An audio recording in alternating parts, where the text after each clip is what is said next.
तो ये अविश्वास प्रस्ताव लाएंगे राज्यसभा के सदस्य भारत के उपराष्ट्रपति जगदीप धनखड़ के खिलाफ। और इन कांग्रेसियों को असल में आदत पड़ी हुई है उपराष्ट्रपति पद पर किसी चमचे की, किसी चाटुकार की। प्रणब मुखर्जी अपने दम पर इस देश के राष्ट्रपति बने थे। इन कांग्रेसी माँ बेटा गैंग जो है, इसको उन्होंने बिल्कुल एकदम झुका दिया था। कुछ तस से मस नहीं हो पाए। जैसे बांसी कड़ी में उबाल आता है, उस तरह से अविश्वास प्रस्ताव लेकर आ रहे हैं। उस अविश्वास प्रस्ताव की धज्जियां उड़ जाएंगी, लेकिन इनको धन्यवाद। सर, जब जगदीप धनखड़ जैसे काबिल व्यक्ति लोकसभा के अध्यक्ष हैं, और जब आज जगदीप धनखड़ का वो प्रेजेंस ऑफ माइंड के लिए जब खड़गे ने मूर्खता किया, जो वीडियो हमने दिखा, खड़गे ने जो मूर्खता किया कि वो खुद ही सोनिया का नाम बोल गया, उसके बाद से जगदीप धनखड़ के प्रेजेंस ऑफ माइंड के कारण ये लोग बौड़ा गए। अब ये कह रहे हैं कि हम जगदीप धनखड़ नहीं चाहिए, हम उसको हटाएंगे कुर्सी से, उसे उतार देंगे। ये लोकसभा अध्यक्ष ना हुआ, सोनिया गांधी के घर का चपरासी हो गया। जैसे वो राष्ट्रपति को चपरासी की तरह व्यवहार करती थी, जैसे भारत के प्रधानमंत्री को घरेलू नौकर की तरह व्यवहार करती है। अभी भी कहते हैं रस्सी जल गया, बल नहीं गया। ये लोकसभा के जो अध्यक्ष हैं, उसके लिए इस ढंग के व्यवहार पे कांग्रेस उतरी हुई है। मनीष जी, जगदीप धनखड़ की उम्र देखिए। भारत के बड़े नामी गिरामी सुप्रीम कोर्ट के वो वकील रह चुके हैं, और संसदीय विधान के लिए संसदीय कानून जो है उसके वो परम ज्ञाता है। और उसी के हिसाब से क्योंकि वो आचरण करते हैं, तो कई बार इन लोगों का सामना वो बड़ी सख्ती से करा चुके हैं। किस तरह से उन्होंने कई सांसदों को निलंबित किया था। लेकिन आज इनको आग क्यों लगी? वो जो आपने बताया ना कि जिस तरह से उन्होंने बिल्कुल खड़गे की जबान पकड़ ली कि किस नेता की तुम बात कर रहे हो, उन्होंने तो किसी का नाम ही नहीं लिया। और उसी में सोनिया गांधी का पूरी तरह से नाम जो है उजागर हो गया। तो वो आग इनको लगी हुई है। ये मैं थोड़ा भूल सुधार दूं, मैंने शायद लोकसभा बोल दिया था, राज्यसभा के अध्यक्ष हैं आप। राज्यसभा की बात। जी जी, सोनिया तो राज्यसभा में ही बैठती है जी, कि राज्यसभा के अध्यक्ष हैं वो। तो वो जरा कि वो इनको एक तरह से सबक सिखाने के लिए, अन्यथा ये अविश्वास प्रस्ताव पे इन्होंने बाकायदे दस्तखत लेने शुरू कर दिए। पता चला समाजवादी पार्टी, टीएमसी सबने उस पर दस्तखत कर दिए हैं। तो ये अविश्वास प्रस्ताव लाएंगे राज्यसभा के सदस्य भारत के उपराष्ट्रपति जगदीप धनखड़ के खिलाफ। जो असल में जगदीप धनखड़ कोई काठ के पुतले नहीं है, ना वो कोई मूर्ख टाइप के आदमी है, ना वो देशघाती हैं। वो जब देश की बात आती है तो पलटकर सरकार की तरफ नहीं देखते, वो सीधे आईना दिखाते हैं। कम से कम आधा दर्जन बार तो वो जब जजों की बैठक में गए, जहां कोई जाहिल नहीं बैठा होता, तो उन्होंने जजों को किस तरह से खुलकर आईना दिखाया, और सुप्रीम कोर्ट के जजों को, ये हम सब लोगों ने देखा है समय समय पर। या जब वो किसी ऐसी जगह में जाते हैं तो कोई केवल औपचारिक भाषण वो नहीं करते हैं, वो एक तरह से सच्चाई से सामना कराते हैं उन लोगों का जो मंच पर बैठे होते हैं। और इन कांग्रेसियों को असल में आदत पड़ी हुई है उपराष्ट्रपति पद पर किसी चमचे की, किसी चाटुकार की, किसी सनातन विरोधी की, किसी हिंदू विरोधी की, और सबसे बड़ा देशघाती की। ये जिस तरह से इन्होंने हामिद अंसारी को इस देश का उपराष्ट्रपति बनाया, और 10 साल तक बनाए रखा, 10 साल तक बनाए रखा, और उसको तो राष्ट्रपति बनाने की पूरी तैयारी थी इनकी।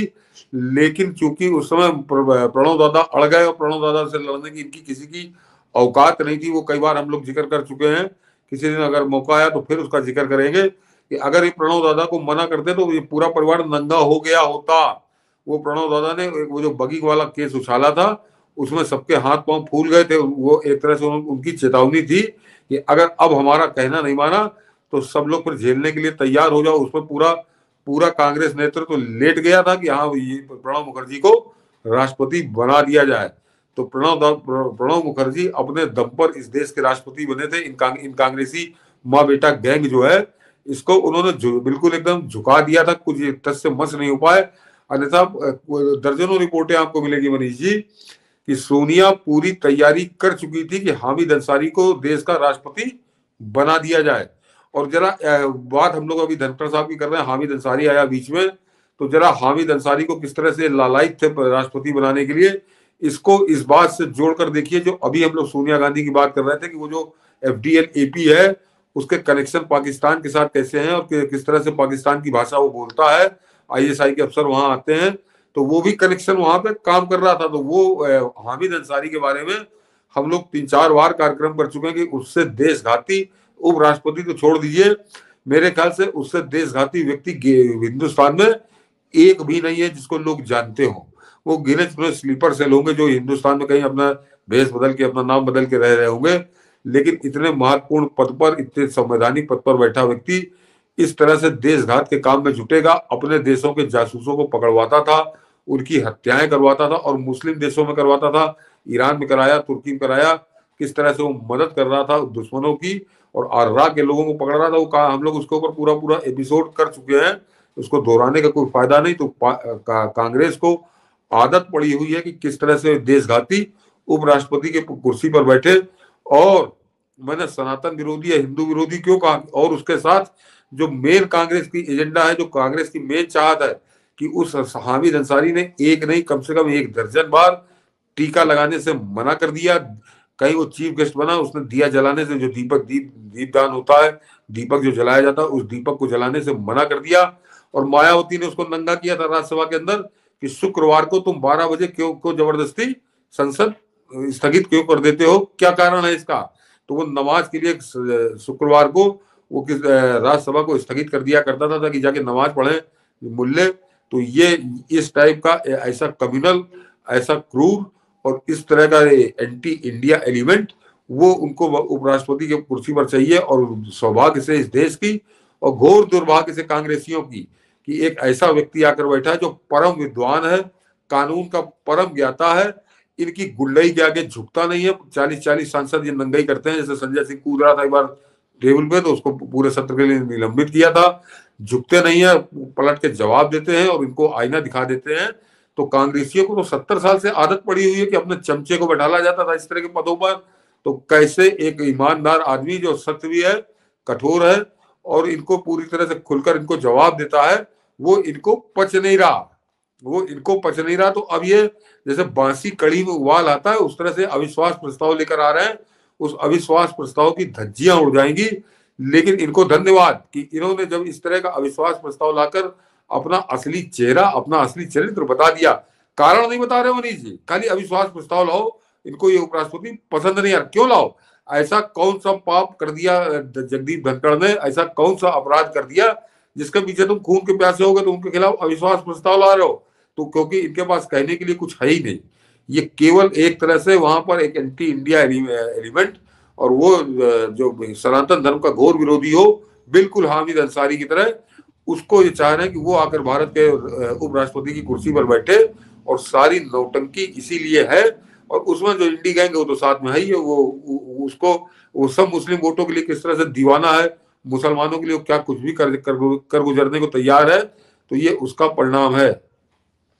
बिल्कुल। और इसीलिए हमने जब जगदीप धनखड़ को भारत का उपराष्ट्रपति बनाया गया तो हमने उसी दिन हमने शो स्पेशली किया था कि मोदी के इस चयन के मायने क्यों है। और उन्होंने जब उनकी तारीफ में कहा था कि आप सुप्रीम कोर्ट के लॉयर हैं, यहाँ बहुत सारे वकील मिलेंगे, तो कई कटाक्ष उन्होंने कहा। और ये चूंकि अपर सदन है तो खेल कुछ और होगा, तो इन सबको साधने के लिए धनखड़ आए थे। अब धनखड़ जैसे विद्वान कई मोर्चे पे धनखड़ ने इन सब की चलने नहीं दी। चाहे वो किसान आंदोलन, जाट माले मामले बना करके जाटों को के साथ षड्यंत्र करने की कोशिश की हो, हर मोर्चे पर ये फेल रहे हैं। आज जगदीप धनखड़ ने जिस अपने प्रेजेंस ऑफ माइंड से एक तरह से खड़गे का खेल कर दिया, मुझे लग रहा है कि खड़गे का खुद ही खेल हो गया, इसी वजह से वो धनखड़ पे लग गए।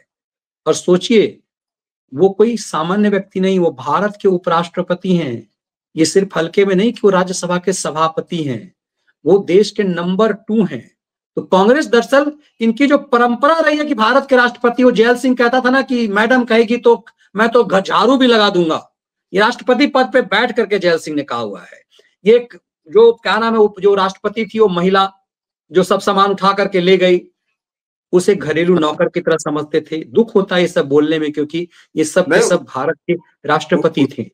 उसने तो मनीष जी खुलकर कहा था कि मैं रोटी बड़ी अच्छी सेकती थी, मैंने इंदिरा जी को भी खिलाई, मैंने सोनिया गांधी को खिलाई। तो एक तरह से इनकी रसोइये का काम करती थी, उसको इन्होंने देश का राष्ट्रपति बना दिया था। तो ये उसी टाइप के लोगों को ये चाहते हैं। इनको कोई ईमानदार और नियम कानून पर चलने वाला आदमी पसंद ही नहीं है, इसीलिए दुश्मन हो गए जगदीप धनखड़ के। और सोचिए कि ये किस तरह का खेल खेल रहे हैं। और ये औंधे मुंह गिरेंगे। कहते हैं ना कि अभी वक्त इनका ऐसा आया हुआ है कि इन सबका क्या हाल होना है ये देश देख रहा है, और इसीलिए अब सबने कहा कि इस देश का सचमुच अब मौसम बदल रहा है।